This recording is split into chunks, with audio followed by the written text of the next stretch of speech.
ভারতবর্ষের মানচিত্রের উপর দাঁড়িয়ে আমি পথ হারিয়ে ফেলেছিলাম। নিঃশব্দ রাত্রির দেশ, তার উপরে একজন নিঃসঙ্গ মানুষ। অদূরে খাজুরাহো মন্দিরের চূড়া, মিথুন মূর্তিগুলো দেয়াল ছেড়ে লাফ দিয়ে উঠেছে আকাশে। নীল মখমলে শুয়ে নক্ষত্রদের মধ্যে চলছে শারীরিক ট্রেন। আমি যে কোনো দিকে যেতে পারি, অথচ আমার কোনো দিক নেই। ভারতবর্ষের মানচিত্রের উপর দাঁড়িয়ে আমি পথ হারিয়ে ফেলেছি।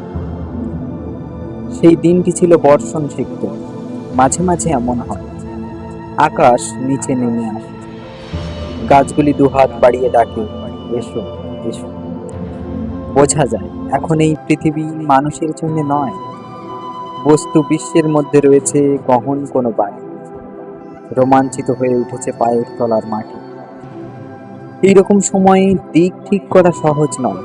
আমি পা বাড়িয়ে থাকি, কিন্তু কোন দিকে যাব জানি।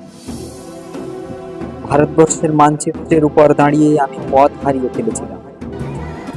দিঘির জলে ভাসছে গোলাপি শাড়ি পরা বধূর সব। তার পায়ের আলতা ধুয়ে যায় না, তার হাত ভর্তি সবুজ কাঁচের চুড়ি, তার ওষ্ঠ ও অধর তীব্র বিষের দাহে নেই। যারা সহজে চিৎকার করে তারাও চারিদিকে দাঁড়িয়ে স্তব্ধ। যারা অপরের হাতে নিহত হবার জন্য প্রস্তুত, তারাও আজ একটু একটু ক্ষণিক। এই দিঘির কাছে এসে প্রত্যেক দিন তার মনের কথা বলতে আসত। তার তীব্র দুঃখ ছিল না, তার তীব্র সুখ ছিল না। সে শুধু চেয়েছিল মাঝারি ধরনের বেঁচে থাকতে। একটা কোনো জায়গা থেকে তো তার মৃত্যুর জন্য উত্তর খুঁজে আনতে হবে। কোন দিকে, কোন দিকে? ভারতবর্ষের মানচিত্রের উপর দাঁড়িয়ে আমি পথ হারিয়ে ফেলেছিলাম। ঝাঁসি, হায়দ্রাবাদ, নাগপুর, কানপুর, এলাহাবাদ, বিভিন্নমুখী বাস গোল হয়ে ঘিরে ফোঁস ফোঁস করছে। যে কোনো একটায় লাফ দিয়ে উঠে পড়লেই হয়। কিন্তু কেন আমি নাগপুর না গিয়ে এলাহাবাদ যাব না, অথবা হায়দ্রাবাদ না গিয়ে ঝাঁসি না যাবার কোনো যুক্তি আছে?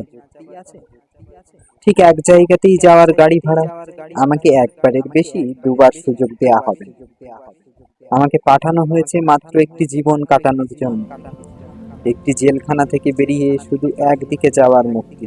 চোখ বুজে ঝুলির মধ্যে হাত ঢুকিয়ে শুধু একটি কাগজের টুকরো। আমি চোখ বুঝলাম। এইরকম সময়ে মানুষ চোখ বুজে চুপ করে দাঁড়িয়ে থাকে এবং বৃক্ষের মতো স্থানও হয়।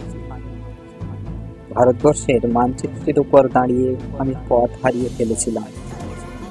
চতুর্দিকে সবকিছুই অচেনা।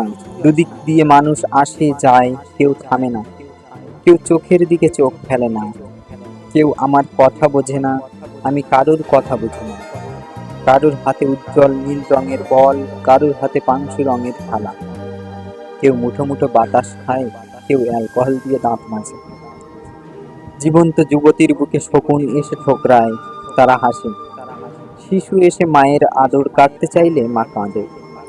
পোশাকের দোকানে মানুষ ঝুলছে, অপর মানুষের কোনো পোশাক নেই।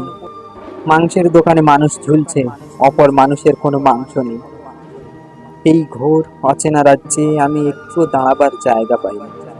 আমি কি এখানকার কেউ নয়? কি আমার দেশ, কি আমার দেশ বলে চিৎকার করে উঠি, কর্ণপাত করে না একজন। এমনকি আমার দেশও কোনো উত্তর দেয় না। ভারতবর্ষের মানচিত্রের ওপর দাঁড়িয়ে আমি পথ হারিয়ে ফেলেছিলাম। একটি ঠিকানাহীন চিঠি এসেছে, আমার যেতে হবে। যেমন ভাবে মৃত্যুর নির্ভুল চিঠি আসে, কিন্তু মৃত্যু কারোর জন্য অপেক্ষা করে না। আমার জন্য একজন প্রতীক্ষায় বসে আছে। সে কোথায় জানি না। সে কি সমুদ্র কিনারে, কিংবা হিমালয়ের মর্মছায়ায়? সে কি বন্যায় ধুয়ে যাওয়া মাটির উপর নতুন পলিতে দাঁড়িয়ে আছে? সে কি শুকনো জিভ বার করে ক্লান্ত জঙ্গলের মধ্যে একাকী শয়ান? সে কি কোনো বিশাল প্ল্যাটফর্মের পাশে জটলার মধ্যে বসে আছে জানু পেতে? সে আমার ছেলেবেলার হারিয়ে যাওয়ার সঙ্গী। সে আমার বড় বড় চোখ, বিস্ময়ের বিমূর্ত ছেলেবেলা। আমি মানচিত্রের গলিঘুচির মধ্যে ছোটাছুটি করি। আমায় যেতে হবে, যেতে হবে। ভারতবর্ষের মানচিত্রের উপর দাঁড়িয়ে আমি পথ হারিয়ে ফেলেছি।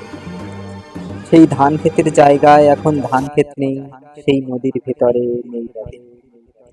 নগর উড়ে গেছে শূন্যে, সেখানে সব ছাদ খোলা মানুষ, সেই একই মানুষের মধ্যে অন্য মানুষ। রক্ত ছড়ানো গোধূলি আকাশের নিচে এক অলীক দেশ। একদিন যারা অনুসরণকারী ছিল, আজ তারাই পলাতক। মহাকর্মের পিঠে এক অন্ধ লিখে যাচ্ছে ইতিহাস। এক জননী তার প্রতিটি সন্তানের জন্য একটি করে মুরগির ডিমও প্রসব করতে পারেন। এই তার ক্ষেত। যেখানে স্থাপত্য ছিল, সেখানে আজ সুড়ঙ্গ। যেইখানেই যাই সেইখানে শুনি, এখানে নয়, এখানে নয়। অথচ কোথাও কোনো হৃদয় থাকবে, এবং তার মধ্যে ভালোবাসা। বিজন নদীর ধার দিয়ে আমি হেঁটে চলেছি, উৎস কিংবা মোহনার দিকে। নমস্কার।